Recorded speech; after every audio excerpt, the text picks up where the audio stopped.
Hi welcome to VKR explain world Gachiyagutta episode 6.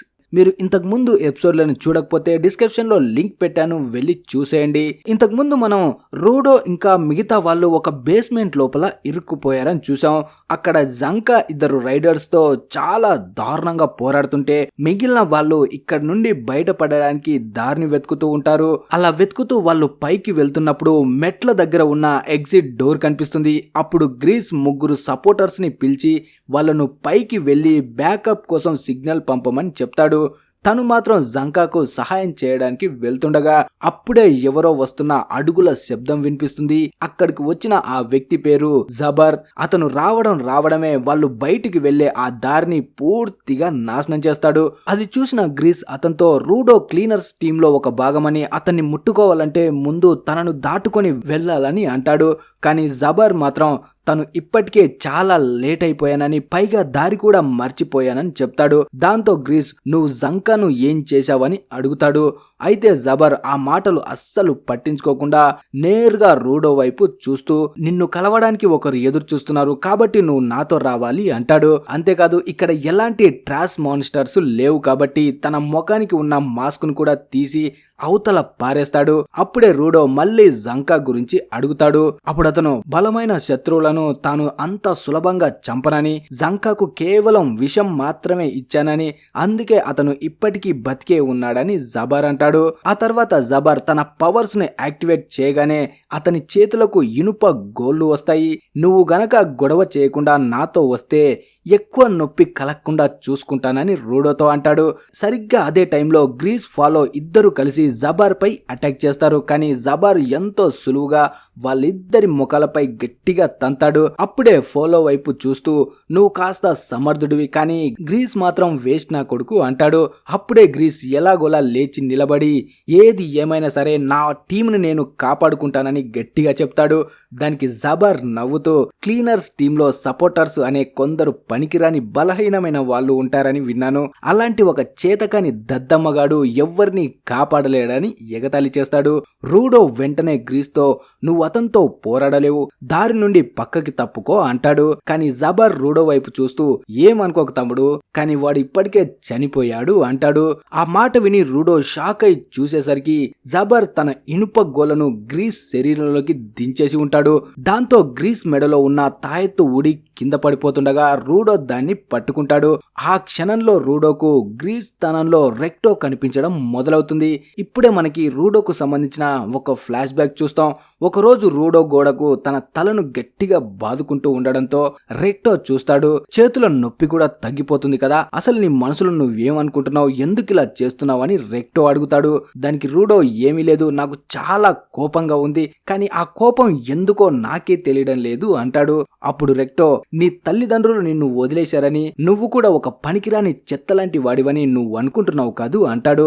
ఆ తర్వాత recto రూడోను ఓదారుస్తూ పద మనం అలా కాసేపు బయటికి వెళ్లి తిరిగొద్దాం, అక్కడ ఖచ్చితంగా నీకు నచ్చే ఏదో వస్తువు దొరుకుతుంది, ఈ రోజు మనం చాలా విషయాలు చూద్దాం, నీకు ఏది ఇష్టమో తెలుసుకుందాం, దాంతో ఈ ఖాళీ గది త్వరలోనే నీకు నచ్చిన వస్తువులతో నిండిపోతుంది అంటాడు.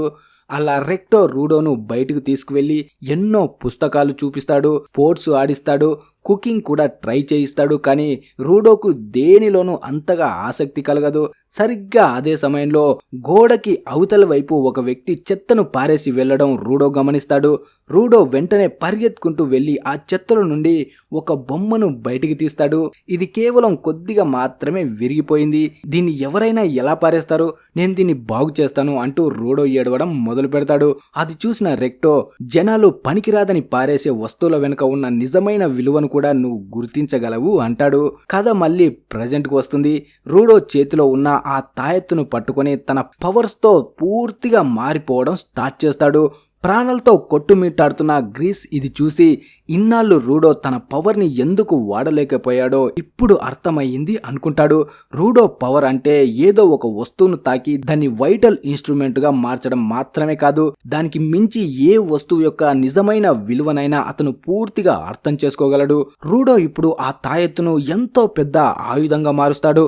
అది చూసి జబర్ చాలా సంతోషపడుతూ నీ పవర్ నిజంగా అద్భుతం, ఒకవేళ గ్రీస్ గనక లేకపోతే రూడో ఇప్పుడు ఏం చేయలేకపోయేవాడు అంటాడు. ఇప్పుడు రూడోకి కోపం వస్తుంది. నేను నిన్ను ఓడిస్తానని జబార్తో అంటాడు. దానికి జబార్, నాకు బలమైన వాళ్ళంటే చాలా ఇష్టం, నా పేరు జబార్ ఓంగోర్, రా ఇద్దరం కలిసి ఒకరినొకరు చీల్చి చెండాడుకుందామని రూడో పైకి దాడికి దిగుతాడు.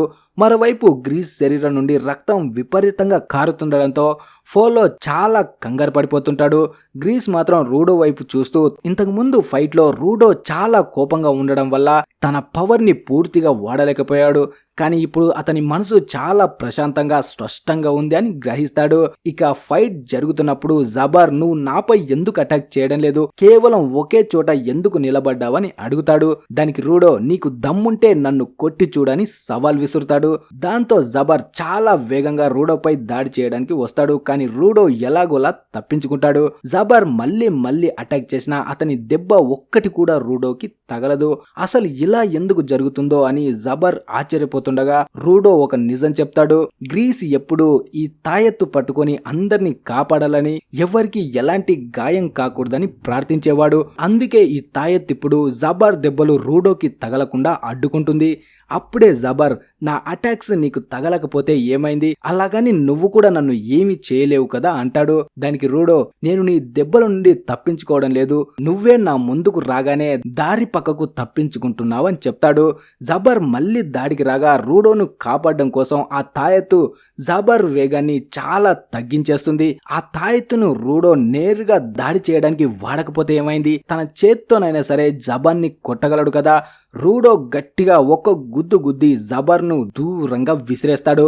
జబార్కు రూడో పవర్స్ చాలా ఇంట్రెస్టింగ్ గా అనిపిస్తాయి. అతను దొంగచాటుగా దాడి చేయడానికి ట్రై చేసినా ఆ తాయెత్తు మళ్ళీ అతన్ని ఆపేస్తుంది. రూడో అతనికి ఇంకో గట్టి పంచి ఇస్తాడు. దాంతో పిచ్చెక్కిపోయిన జబార్ అక్కడ ఉన్న స్తంభాలని నరుకుతూ పెద్ద ఎత్తున విధ్వంసం సృష్టిస్తాడు. అలా పెద్దగా అక్కడ రేగిన దుమ్ములో దాక్కుని అటాక్ చేయాలని చూసినా ఆ తాయెత్తు అతన్ని పసిగట్టేస్తుంది. జబార్ ఎంత వేగంగా 4 వైపులా పరిగెడుతూ దాడి చేసినా ఆ తాయెత్తు కళ్ళ నుండి ఏది తప్పించుకోలేదు. దాంతో అతను రూడో చేతిలో పదే దెబ్బలు తింటూ ఉంటాడు. అంతలా దెబ్బలు తింటున్నా కూడా జబార్ పిచ్చిగా నవ్వుతూనే ఉంటాడు. అప్పుడే రూడో, ఇక నీ నవ్వాపి ఓటమిని ఒప్పుకోరా అంటాడు. కానీ జబార్ మాత్రం నవ్వుతూనే, చాలా రోజుల తర్వాత ఇంత మంచి దెబ్బలు పడ్డాయి, కానీ నేను ఒక విషయాన్ని గమనించగలను, నీ దగ్గర ఉన్న ఆ తాయెత్తు నీపై జరిగే దాడుల్ని గుర్తించి వాటిని నీ నుండి దూరంగా చేస్తుంది, కానీ నేను నీపైకి రాళ్లు విసిరినప్పుడు మాత్రం అది ఏమీ చేయలేదు. కాబట్టి ఎవరి మనసులో అయితే నీపై దాడి చేయాలన్న కక్ష లేదా ప్రమాదకరమైన ఆలోచన ఉంటుందో వాటి నుండి మాత్రమే అది నిన్ను కాపాడుతుంది అంటాడు. ఆ తర్వాత అతను తన ఇనుప గోళ్లను చూపిస్తాడు. అదే అతని వైటల్ ఇన్స్ట్రుమెంట్, దాని పేరు మంకీరా. అందులో కుడి చేతి వైపు ఉన్న గోళ్లకు భయంకరమైన విషం ఉంటుంది. అంతలోనే అతను ఆ విషపూరితమైన గోళ్లను తన శరీరంలోకి గుచ్చుకొని పిచ్చిగా నవ్వుతూ, ఇప్పుడు నేను నా కంట్రోల్ కోల్పోయి పిచ్చి వాడ్లా అటు ఇటు పరిగెత్తుతుంటాను, మరి అప్పుడు నీ తాయెత్తు నన్ను ఒక ప్రమాదంగా గుర్తిస్తుందా అని రూడోతో అంటాడు. ఆ విషం ప్రభావం వల్ల జబార్ ఒక్క నిమిషం స్పృహ తప్పి పడిపోతాడు. కానీ తర్వాత క్షణమే ఒక్కసారిగా కళ్ళు తెరిచి తన వెనక ఉన్న గోడను ముక్కలుగా నరికేస్తాడు. అలా ఎపిసోడ్ 6 ముగుస్తుంది. మరి ఈ ఎపిసోడ్ మీకెలా అనిపించింది అనేది కింద కామెంట్ చేసి చెప్పండి. అలాగే వీడియో నచ్చితే లైక్, షేర్, సబ్స్క్రైబ్ తప్పకుండా చేయండి. Thanks for watching.